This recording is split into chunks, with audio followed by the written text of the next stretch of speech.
Welcome to our service from the Unitarian Society of Northampton and Florence. I'm Kate Krukemeyer, the board president this year. If you are new or returning from a time away, we're glad to see you. Please feel free to fill out a blue welcome card, which you can put in the offering plate later in the service. There's a link to an online version in the chat for anyone online. We'll put you on our email list so you can receive information about all that we do here. We're glad that you're joining us for summer services, which are often lay-led and less formal than during other parts of the year.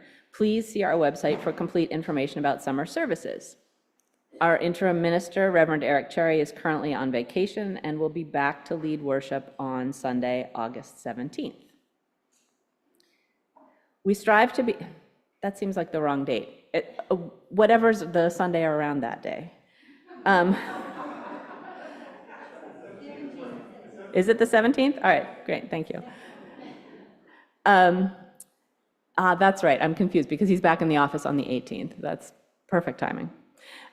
We strive to be a congregation that welcomes people of all ages, races, religious beliefs, backgrounds, sexual orientations, gender identities, and abilities.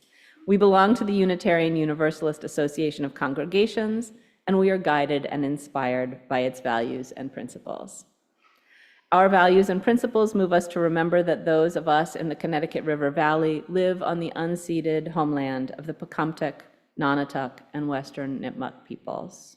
We acknowledge our responsibility to confront the legacies of dispossession and systemic racism that are part of our collective history, and we affirm and celebrate the many legacies that inspire us.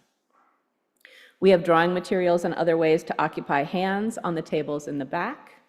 Restrooms are downstairs and can be reached through one of the doors, here or here. You can either take the stairs this way or an elevator, which is easiest reached through that door, and return the same way. Our restrooms are all gender. We offer restrooms that are inclusive to trans and non-binary people, as well as caregivers who might be helping someone, like a baby, of a different gender. We have one room with a lock on the door if you need a single occupancy restroom.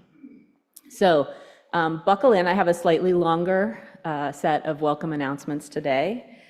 Perhaps some of you saw the welcome letter that the President's team sent earlier this week, announcing that USNF now has an affiliated community minister. That's the Reverend Linda Simmons, who is our guest minister today. So I'll introduce Reverend Linda in a moment, but some of you may still be wondering what is an affiliated community minister. I'll recap for those of you who didn't read the letter, and I will be here after the service for people who have questions. I will try my best to explain. This is a new type of relationship for us, but it is a long-established practice in Unitarian Universalist congregations. An ordained Unitarian Universalist minister who serves in a capacity other than as a congregational employee can be considered a community minister.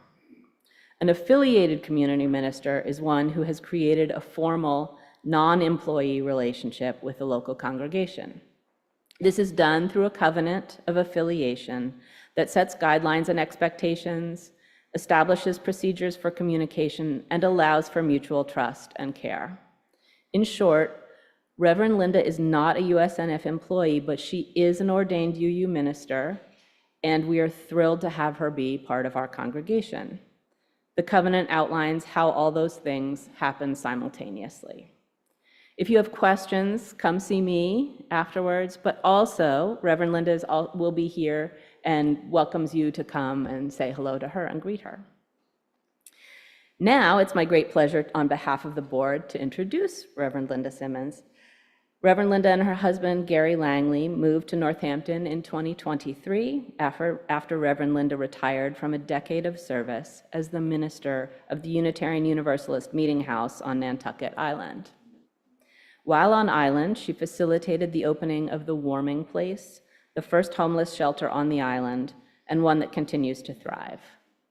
She and members of the Brazilian and Guatemalan communities also began the Immigration Resource Center to help undocumented immigrants understand their rights and give them a place to be heard. Yes. Reverend Linda had received her master's in mental health counseling while she was a minister, while she was in active ministry, And in her retirement from congregational ministry, she now works as a psychotherapist in Northampton. We are glad to have her in our community, just as we are glad to have all of you here today. We're here to celebrate, to reflect, and to support one another. It is good to be together. And now, let's enjoy the prelude.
Thank you, Craig.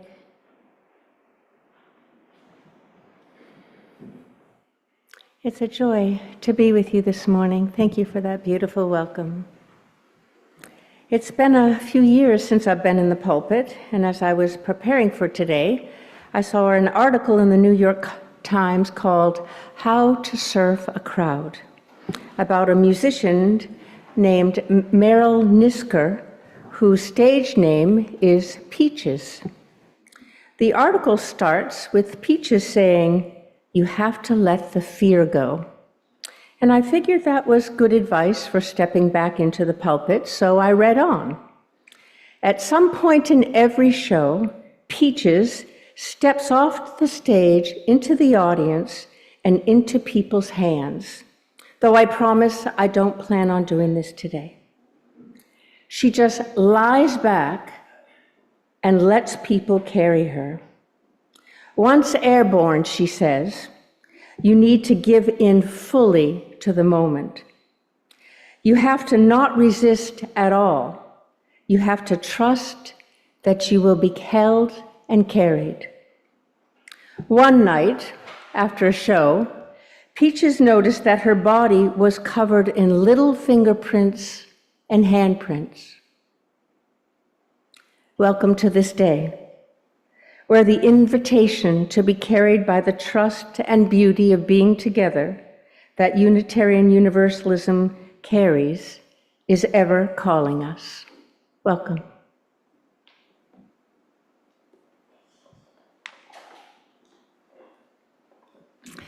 And now I invite you to stand as you're able as we say the words for lighting our chalice, and we'll remain standing to sing our opening hymn, number 17, Every Night and Every Morn. We light our chalice in the spirit of transformation. Nothing stays the same. Everything moving, shifting, changing. Guide us all to a wild and holy vision of our shared humanity.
And now please remain standing as we greet each other.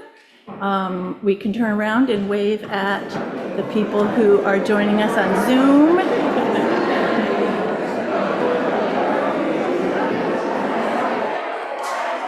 Everyone on Zoom, I invite you to unmute yourselves and turn on your videos. Take care.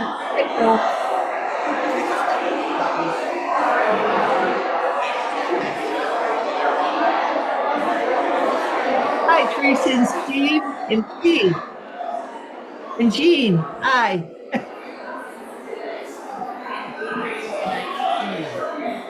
Hi, do you want me to pick you up? Are you going Hello, to the meeting Rebecca. at 1? Do you want to be picked up, or do you have other errands afterwards, or whatever? Never talk about picking up. Mute yourself. I think it's so good to see you. Oh, okay. Okay. Okay. Oh, No problem. Okay, and I have the form for the town hall that Janet was going to fill it out, but didn't realize she's not going to be there.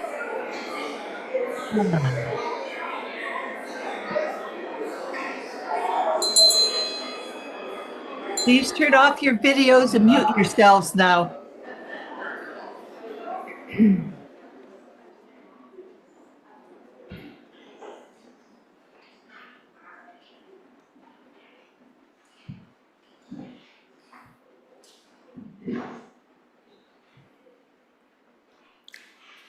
Please join me now for a time of meditation and stillness.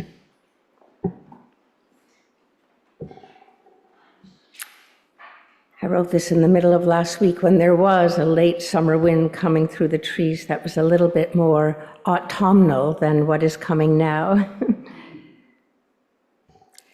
The late summer winds come through the trees now, dance into our gardens and rustle our hair and clothes with the promise of another season to come. The earth's colors less vibrant as they dance in our vision. We wake in the night and breathe deep, taking in the scent of almost autumn. All things come in their time.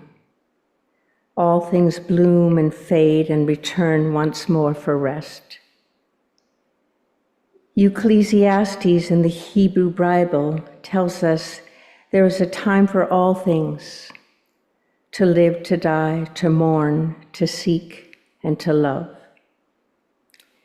May we be reminded that all of life, all of the birthing and dying and loving and losing only makes sense in community, in a community of faith and courage, here in each other's loving witness.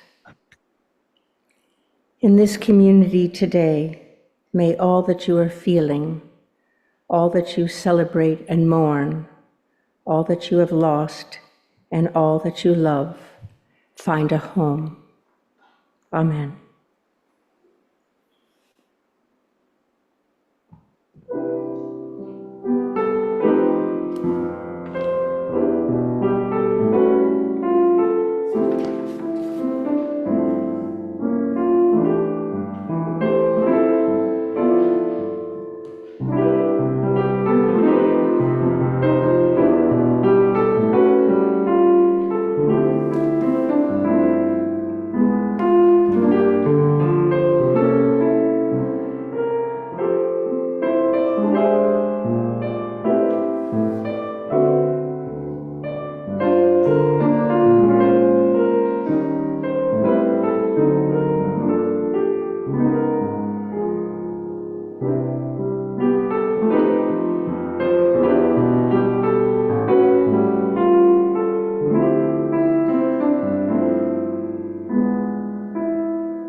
Our generosity makes everything we do possible, and it helps us support organizations and movements in the greater community.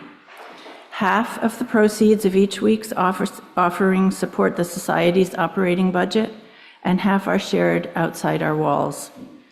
You may mail in a check, donate online, or put your contribution in one of the plates that the ushers will pass. The offering will now be given and gratefully received.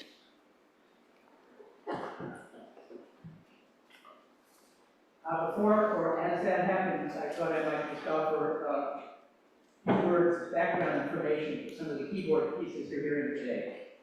The prelude comes from a ballet within the opera Orfeo and Euridice by the Bavarian composer Christoph Willibald Gluck. Gluck's star has set quite a bit these days, but this tune, the Dance of the Blessed Spirits, is associated with Orpheus' journey to the underworld, from the world of light to darkness, and then back.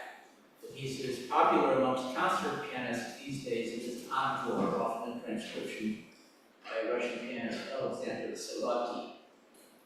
And Billy's song by the African-American blind jazz pianist and composer Valerie Capers commemorates the life of that great lady song, Billie Holiday. That's all I have to say about that. And I'll just cover everything else in this little chat. If you follow Western art music, you've probably heard a lot of Ravel these days, the French composer who was born 150 years ago on March 7th. He wrote a lot more than his famous Pavane, which I have played here many times. And if you're of a certain age, you might remember the use of his work Bolero in a somewhat raunchy Hollywood movie from 1979 starring Bo Derek.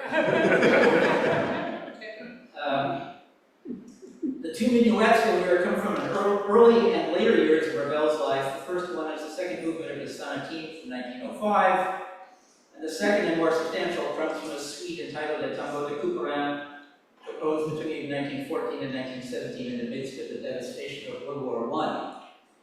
A tambour is a tribute piece, often in memory of a teacher or patron or friend. Ravel is commemorating in his suite a great French 18th century composer, François Couperin, and each movement is dedicated to the memory of a friend of Ravel's who died in the war. And the composer of the last piece will be familiar to, once more, persons of a certain age, including me. Brian Wilson, best known as a member and leader of the long-lived pop group The Beach Boys, died this year on June 11th at the age of 82. The Beach Boys' early songs had to do with surfing and summer romances, though Brian only went surfing once in his life. Many of his later songs, including Good Vibrations, are harmonically sophisticated. Critics and pop music historians refer to him as a troubled genius who had lifelong struggles with mental illness. His admirers included another pretty good songwriter, Paul McCartney, who once opined that his favorite song not written by any of the Beatles was God Only Knows. Wilson wrote God Only Knows in his early 20s. Some of you might remember the refrain, God only knows what I'd be without you. But I should point out that the you here does not begin with a capital Y. He's referring to a romantic partner. And now, Robert.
Interesting.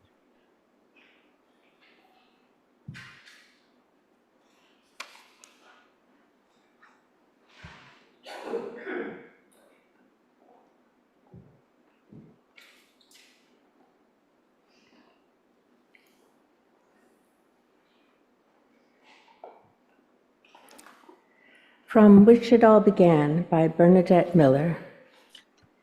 Tell me, what would you do today if you knew your life to be a celebration of this world? Would you stop to gather sunlight, dropping soundlessly upon pines beyond your window pane? Would you court dreams too wide for the container of consciousness? Would you linger in the terrible beauty of uncertainty, as if the fullness of the world depended upon your presence?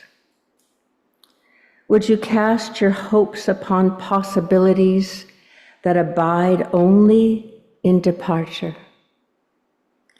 Would you become the motion of your song, losing itself in overtones of delight or despair, and returning finally to the stillness from which it all began?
Thank you.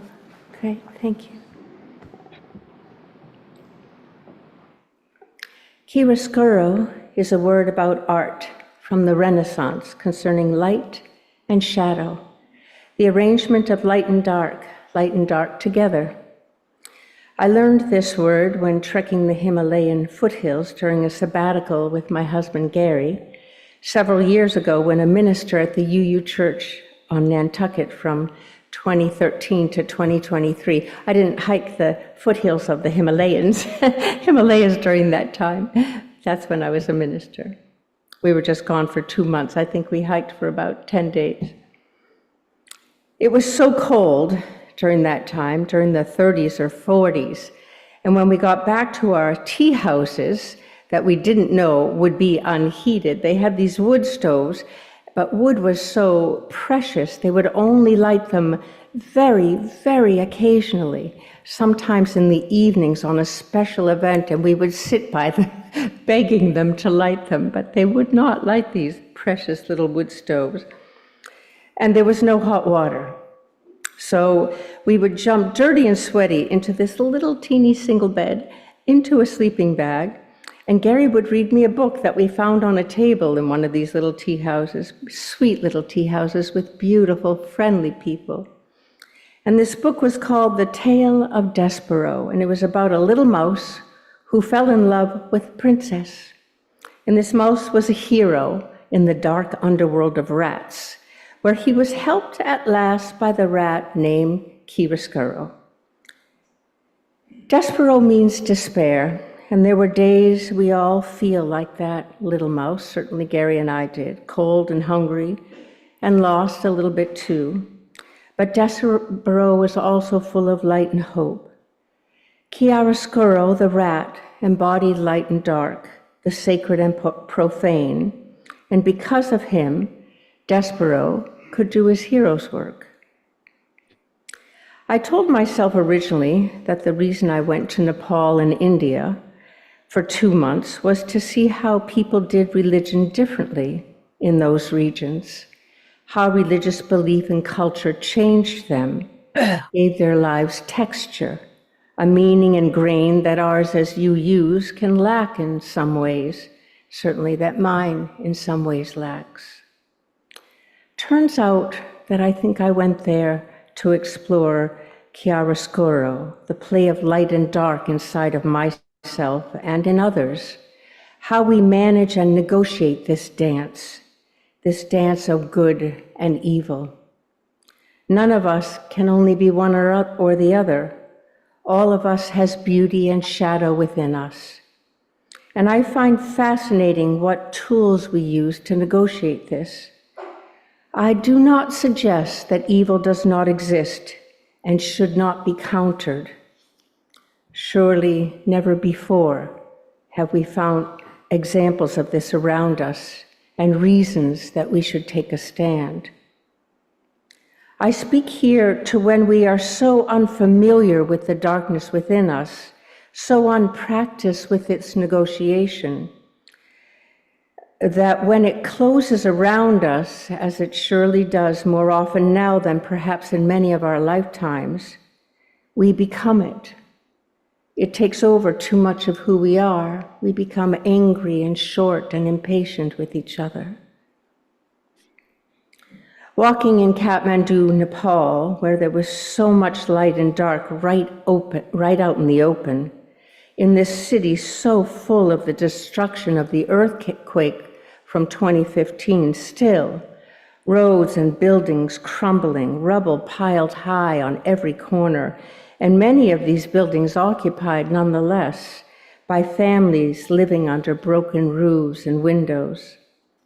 I so often felt like Peaches that I mentioned in the welcome, jumping off that stage at a concert into what one hoped were outstretched hands. The rush and the crush of the people and the cows and the scents and the shops and the meat and the dogs and the pollution were dizzying. And it was a dance, a complicated, swirling, ingrained dance in which each person who lived there knew so well. You would walk onto these streets and you felt like you were carried by this incredible force that you could not resist. in Kathmandu, of people and motion and cars and these little tiny motorbikes. And if you stopped, it was at your peril. I mean, remember once on one of these city streets that we could not keep from going on to, no matter their risk, it seemed to me, of what, I don't know now. Maybe being crushed or somehow ending up being whirled and twirled enough to place my mouth on a statue made of nails and cement that was said to cure toothaches, which beautifully, just to illustrate chiaroscuro, sat right outside of a dentist's office. Literally, this statue about this big with nails sticking out of it that said if you placed your mouth upon it, you would be cured of your toothache. I remember once thinking, just let go, Linda. Just let go completely and let the crowd take you and see what happens. Turns out that crowd took you no matter what your intentions. What struck me in Kathmandu right away was how the sacred and profound sat side by side, the meat on the hooks that had no refrigeration, with dogs pacing below, right beside someone lighting a candle to a god, and this surrounded by a stone etched with sacred text.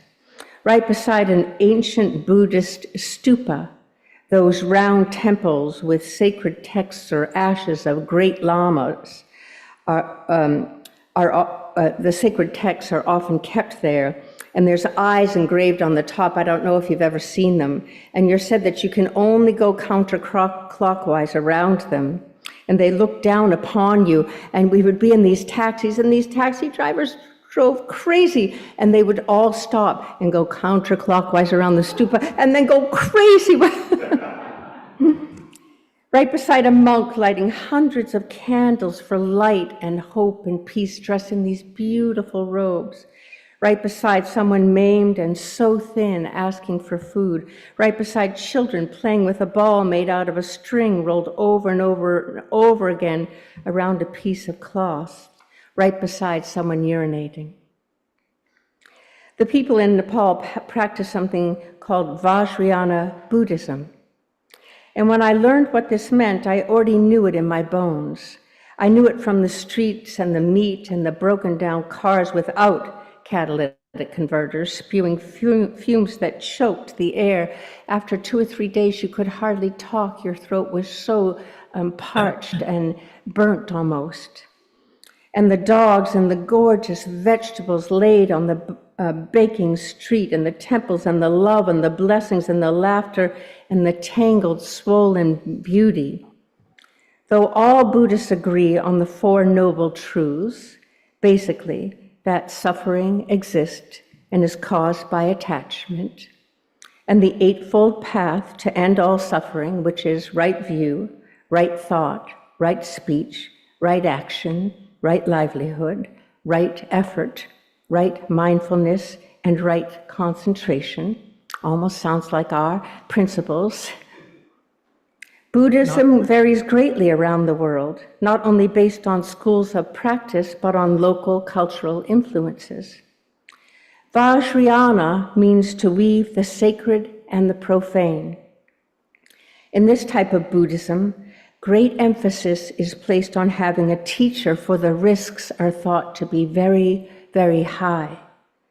The focus here is placed on using and transforming what Buddhists call the mind poisons, which are anger, desire, and ignorance.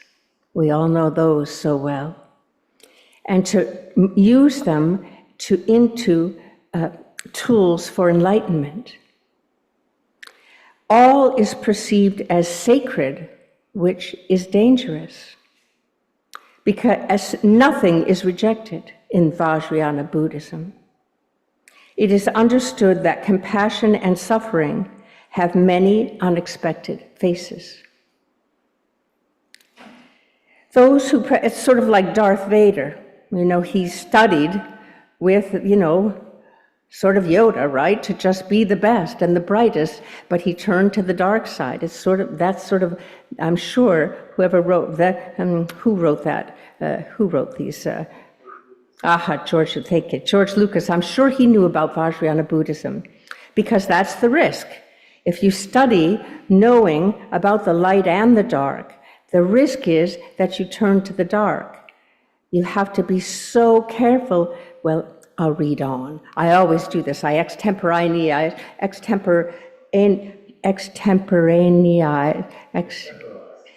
Thank you so much for being here today. Extemporize, and then I ruin my point. Okay, I'm going to read on. Those who practice Vajrayana seek a mind of equanimity beyond good or bad. They say it is likened to licking honey off of a razor's edge. You can imagine the danger of doing that. Because it is said to be the quickest way to enlightenment, but also the most perilous. No different from taking the shortcut up the mountain, that is the most treacherous path. No different than the skill required to lick honey off a razor's edge and not cut your tongue. It requires total concentration of mind, focus, awareness, and the purification of an open heart of compassion. In Kathmandu, this dance of sacred and profane is, as I said, everywhere. The beauty and the ugliness is side by side. We would sit in these freezing cold cafes. We went in February and we're told it was very temperate, but it was not so temperate. And there would be these masks all on all the walls, and one of them would be of this god, I can't make the face, of, tongues hanging out and snakes, and the other would be of this beautiful god, and everyone would just be sitting and eating quietly and peacefully. The beauty and the ugliness is side by side, the worshipping the faces of the god who are wrathful, fangs barred, and those who are joyfully pouring out compassion. The splayed sun-cooked meat beside the bags of spices and sweets with all those beautiful colors and smells. The temple shading the market, the raucous and the silent, the gardens and the burning trash, the holy and the profane marching heartbeat for heartbeat. Vajrayana Buddhism is growing in Nepal. The many Buddhist temples we visited in Kathmandu and in the foothills of the Himalayas were full of young boys dressed in red robes with shaved heads. Often the youngest in the families were sent to these temples because they couldn't feed them, the youngest. And we thought, oh gosh, what a terrible fate for these young children when we went to the temples. We were so worried about these young boys. And we were invited blessedly to sit among and to watch. And we were expecting they were just children, 10, 11, 12, taken from their families, placed here, and they were so joyful. They would laugh. Remember, Gary? They'd be blowing these long, polished brass horns from here to that, well, not quite to that first pew. And then suddenly, and we thought, and they would be reading from these big sacred texts, and then suddenly the whole row would just start giggling. No one would chastise them. We were so pleased to see this. I'll probably repeat that because all of it is written here, of course. So they would gather for prayer in these inner sanctums, and we were allowed to join them. So they were dressed in these beautiful robes, but they were quite worn robes because neither were these temples very wealthy either. But they were fed there, and they were cared for there, and they were loved there, and they loved each other. We were so pleased about that. And they studied, and they turned the pages of these ancient sacred texts together. And these beautiful monks, very old monks, they wouldn't even give them the hairy eyeball. They would just keep reading in that tone. It was lovely, the sacred and the profane. The willingness to be whole, all of it available and present. We started our trip in Kathmandu at the International Unitarian and Universalist Conference, and there were keynote speakers in this city where no one can breathe or see very far because the air is so thick with pollution. It takes your voice away and sits on your lungs like one of those sacred cows roaming on the streets and sidewalks. One keynote speaker, Rev. Diane Rollert, minister of the Unitarian Church of Montreal at that time, and member of the Canadian Unitarian Council, who grew up Jewish, read us this Jewish Kaddish, or mourner's prayer, this section of it. It touched me very much. I have tried to love you with all my heart and with all my soul, even though I don't know why you come, even though I am angry at the way you take me. I love you. This is a prayer about God, though for me it's also a prayer about Nepal and India, places that took me, that changed me, that shook me with violence at times, and yet, that loved me too, that asked me to see myself with new eyes and new heart and new soul. How can I not love something that asks me to see myself anew and still leaves me whole enough, loved enough through it all? I can participate in the chiaroscuro, the light and the dark, with more acceptance, and hold my own light and darkness with more patience because of it. We also volunteered at the orphanage in India during this time, the Unitarian orphanage there. It's the only time as a Unitarian minister that I have felt like a celebrity living in this little village in India. We would walk down the street, a very poor village in India, and the Indian people living in these tin huts with tin roofs and just cut out windows with smoke pouring out, and they would see me coming, and they knew I was a Unitarian minister. I was just dressed simply, and they would say to each other that the Unitarian minister was coming. It was so dear. And these children that would come there so poor with lice in their hair and swollen bellies, and they would love each other into wholeness in this Unitarian orphanage. I learned so much about love from those children. And when it came time to leave India and Nepal, Gary and I made a list of what we'd miss most, and Buddhism was at the top of our list.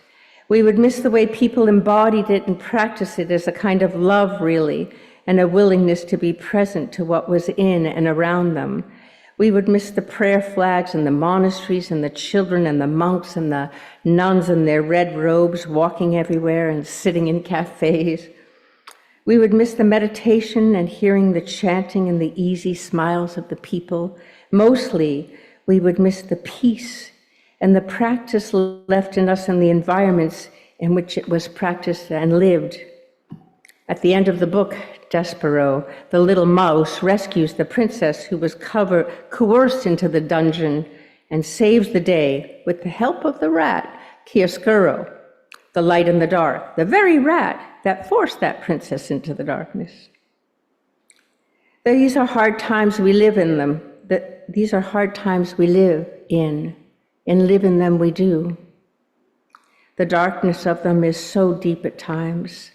The light within us can grow dim. The darkness in and around us can grow deep.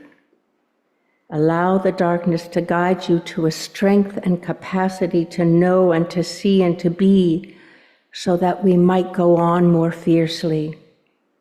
To navigate in this darkness requires some ferocity, but a ferocity of love too. That is the gift and promise of Vajrayana Buddhism, and of our faith too, I think.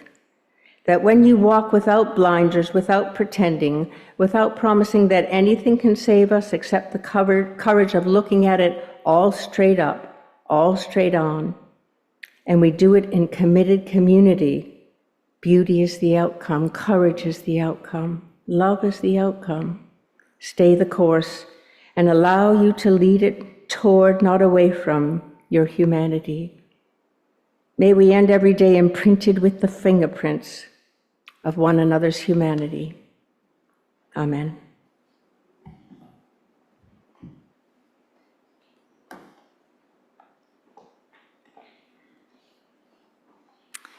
Please rise as you're able and join in singing hymn number 163, For the Earth Forever Turning.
Bless you. May you be the blessings you have come to be. May the light that is you, that is part of what it is to be, grow within you so that you shine. Oh gosh, we need each other more than I think we ever have. We need each other. Be the blessings that you are. Amen.